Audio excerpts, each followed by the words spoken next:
After the close, we will hear from Tesla. Will be the first of the so-called Mag 7 to report after the bell. The lot riding on big tech earnings. Let's bring in Peter Oppenheimer, Goldman Sachs Global Chief Equity Strategist, joining us now. It's great to see you again. So just talk to us just about how important the Mag 7 earnings reports are for the market at this point, given the fact that many of these tech names really account for so much here when it comes to some of that concentration and the gains that we've seen.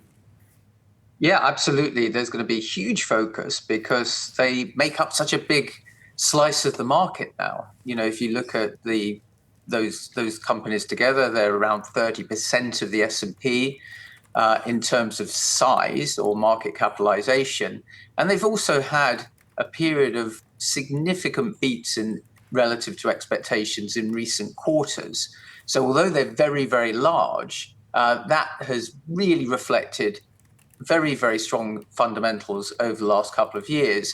And although we've seen the rising interest rates coming through since 2022, unlike some of the other growth sectors, which are less profitable and therefore be negatively affected by higher rates, because these companies have strong balance sheets and a lot of cash, they've actually been relatively immune. So I think the market's going to focus a lot on their results as a driver to where we go from here in the index.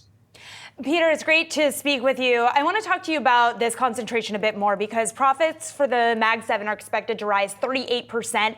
If you take out NVIDIA, that number goes down to 23%. I know you are as much a historian as you are an equities guy. Talk to me about whether you've seen a time in history where one name has that big of an impact. Well, it's not unique historically. We've had, the largest companies in the index have typically been somewhere between 5% and 20%. So if you went back to the 1960s, for example, the big car companies were as big in the index as the bigger technology companies are today. In the early 1970s, the big oil companies were as dominant now as the tech companies are today. So it's not unique. One of the things I would say that is very positive is that there have been times on occasion in the past when the biggest companies have been very expensive and they've really reflected hopes and expectations of future profits rather than current strong results. You only have to go back, for example, to the late 1990s during the technology bubble, when we had technology companies being the biggest stocks, but they had much higher valuations than those today, because those prices were reflecting hopes of future strong profit growth rather than the achievement of strong profitability, which we're seeing with these dominant companies today. So it's not unique to have the concentration or the size and scale of companies that we're seeing currently, but the rather good thing, I think, is that these companies are actually achieving very, very strong profitability. And I'm curious, you mentioned innovations like the World Wide Web. Of course, that makes me think about AI. I wonder to what extent you think that we can continue to use history as a gauge for the future, given that AI could stand to change so much of the world around us, particularly when it comes to just company efficiency in general. Well, absolutely. And I think this is one of the opportunities as it relates to AI. What the market is really doing at the moment is seeking out and really focusing on those companies at the epicenter of the technology. Who's really spending money on these large language models, for example? Who's got the scale to be able to afford the compute power to achieve these breakthroughs? But as we've found out from other waves of technology in the past, including the internet, some of the biggest winners and market growers ultimately are not necessarily the companies that are doing the original innovation, but companies that can develop new products and services on the back of the technologies, or indeed companies in other sectors, which, as you say, could become much more efficient as they adopt and utilize these technologies over time. So I think this really comes back to the point about broadening. While the dominant companies are there for good reason, they're very strong, profitable, high-growing companies, the gap of valuation between them and many other companies in the index is quite wide. And over time, as these technologies break through, you're going to get new opportunities emerging. new companies with great products and services, which grow at a very rapid rate, which are not really being focused on. And indeed, companies in other sectors that could be a big beneficiary. Think of healthcare, for example, just speeding up the innovation of new drug discovery. These are where the opportunities, I think, are still really quite strong.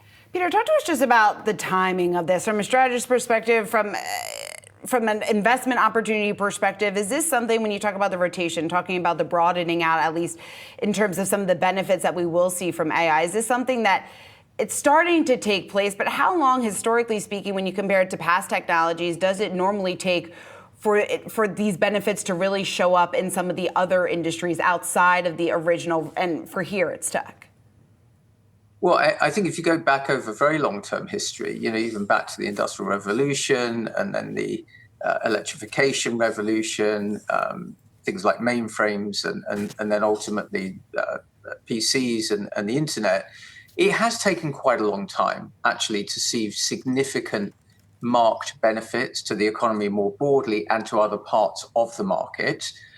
Things like productivity, just the reflection of becoming more efficient, often takes a while because of what we call networking effects. It's all very well to have the technology, but to really utilize it and enhance it and harness it, you need to have all the right infrastructure and systems in place to leverage it. And that can take some time. I think the interesting thing about AI is it really sits on top of existing infrastructure, existing systems that companies would have on software, the internet, and so on. And therefore, we're quite hopeful that you could see some material benefits coming through from things like enhanced productivity in other industries, probably more quickly this time around than before. But we have to also recognize that it's not the only thing driving markets. We have got a world of higher interest rates now than we've been used to in the last 10 years. That means a higher cost of capital. We're also seeing some pushback to globalization, which has been very enhancing in terms of global growth in recent decades. And now we're getting more sort of regionalized trading models, which are creating some frictions and some slower growth opportunities as well. So I think you have got to look at these things in the mix, but we're hopeful that you're going to see some broadening out of returns and leadership in these markets, albeit in an environment where the returns perhaps are a little bit slower than they've been in the world when we were used to interest rates close to zero. Well, Peter, I want to wrap by asking you a global question here, because we've seen that the descent in inflation in Europe has been great for stocks there, with the FTSE 100 hitting record highs. Do you think that disinflation could have the same effect on U.S. equities, or would it be a different dynamic here? Yeah, we're still pretty optimistic that inflation will come down from the high levels that we've been seeing over the last couple of years. It's been a little bit stickier in the last quarter than people expected at the start of this year.